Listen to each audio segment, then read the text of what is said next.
Okay, so with this function operation, we're going to go ahead and take f of x and divide g of x by this.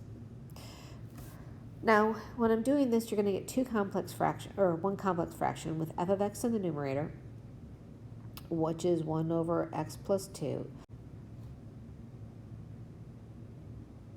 x over x minus 1. Now, this is not as complicated as you think, because division, if you ever have division where it's a over b, that just means a is divided by b. So another way I could have written this is 1 over x plus 2 divided by x over x minus 1. And when you're dividing fractions, the first fraction stays the same. I turn the division sign into a multiplication sign, and I'm left with x minus 1 over x. So then you are just left with x minus 1 in the numerator over x times x plus 2. Remember, we always need to talk about the domain. And if we go back to what we had in the beginning and we talk about the domain, f of x, we see that x cannot equal 2, and here x cannot equal 1.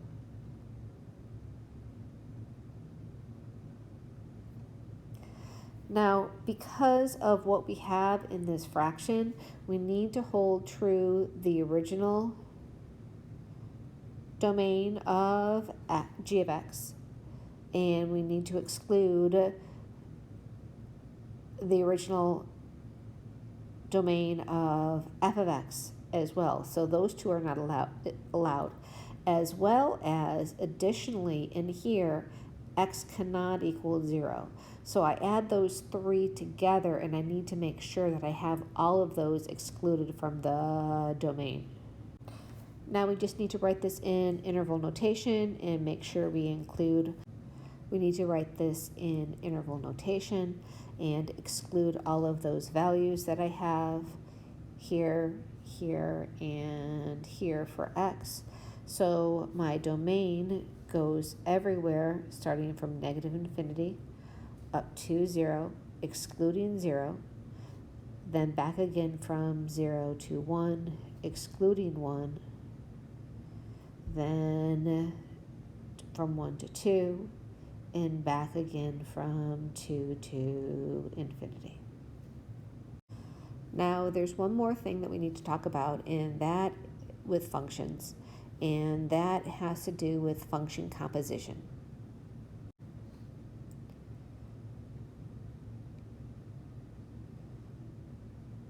Now, with function composition, we can go ahead and be written a couple of different ways.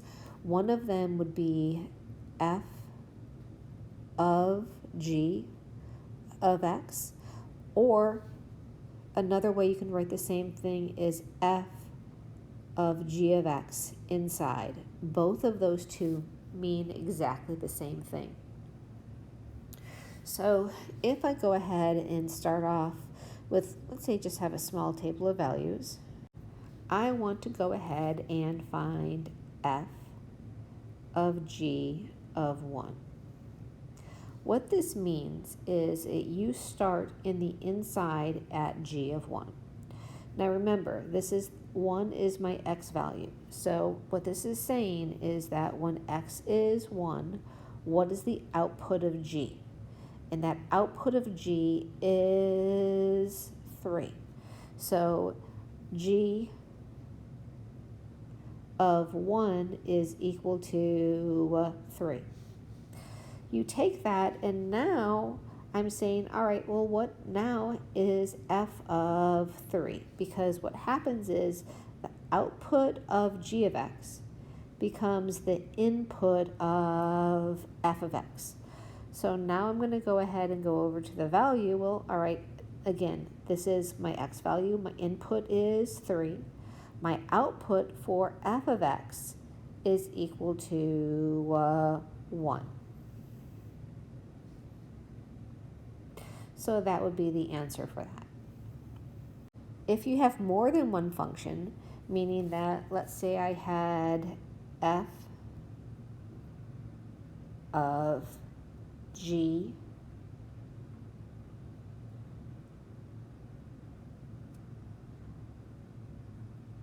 of f of 3.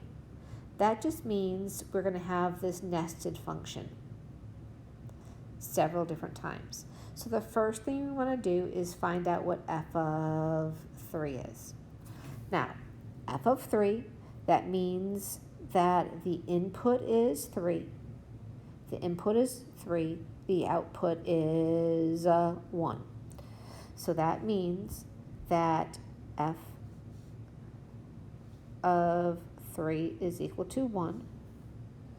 So next, I need to take that value that I have for 1 and plug it into g. So next up is f of g, and now my input there is 1.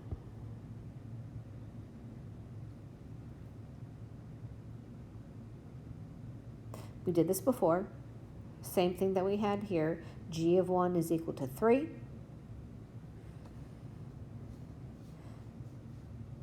So all of this is equal to 3. And then finally, f of 3 again is equal to 1. So we also can do this with other functions. So let's go ahead and try this one. So let's say b is my outside function. A of negative 2 is my inside function. So again, negative 2, this is my input. That means a of negative 2 is equal to negative 2. My x value gets inputted. I squared that negative 2, and that's plus 1. So that tells me negative 2 times 4 plus 1, which is negative 8 plus 1, or negative 7. Now, that's my output, the function, but now that goes going back into b. So what is b of negative 7? All right, well, b of negative 7 is equal to 3 times negative 7 minus 2, or negative 21 minus 2, or equal to negative 23. Now, it doesn't always have to be with numbers. I can also do this with variables. So I'm going to use the same a and b here, same idea, only this time I want to find what is a of b of x. So we know what b of x is. B of x we already had. B of x is 3x squared minus 2. So what I'm doing is, let's start with my a of x function, which is negative 2x squared plus 1. And now I'm taking everything that b of x is and replacing it inside here with x. So x is now going to go ahead and become 3x minus 2. So I'm just going to come down here a little bit. A of b of x is equal to negative 2. That's where my x squared was, but what's going inside there is 3x minus 2 plus 1. So a of b of x is equal to negative 2. You want to go ahead and FOIL that out. When I FOIL that out, that becomes 9x squared minus 12x plus 4 plus 1. Now you want to go ahead and distribute the 2, which gives you negative 18x squared plus 24x minus 8 plus 1, or just go ahead and combine that, which leaves you with a negative 7.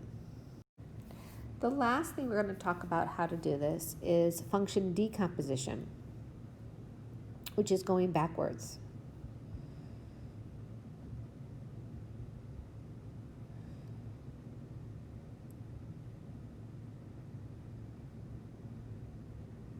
So if I tell you that h of x is equal to 3x squared minus 4x plus 1 to the 5th power, and I also know that f of g of x is equal to h of x, what that means is you have an inside function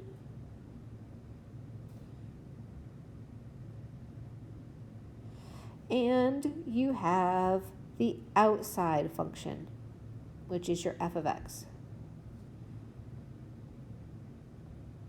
So if I'm looking at this piece here, I know that I can say this inside piece here is going to be g of x.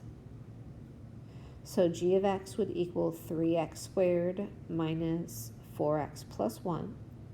Now if I look at this and say, all right, what's left over? If all of this is gone, that would be your input. So that is what would be your outside function. So then your outside function, f of x, is just equal to x to the 5th power.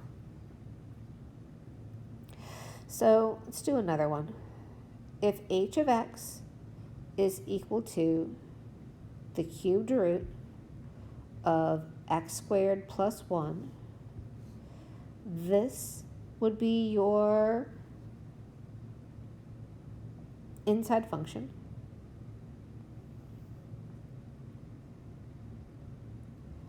And our inside function, again, we're going to go off the same definition. F of g of x is equal to h of x. So my inside function is going to be g of x. So g of x is equal to x squared plus 1. And then my outside function, f of x, is everything that would be left over once this is gone. So if once this is gone, just kind of replace that with x, and your f of x is just equal to the cubed root of x.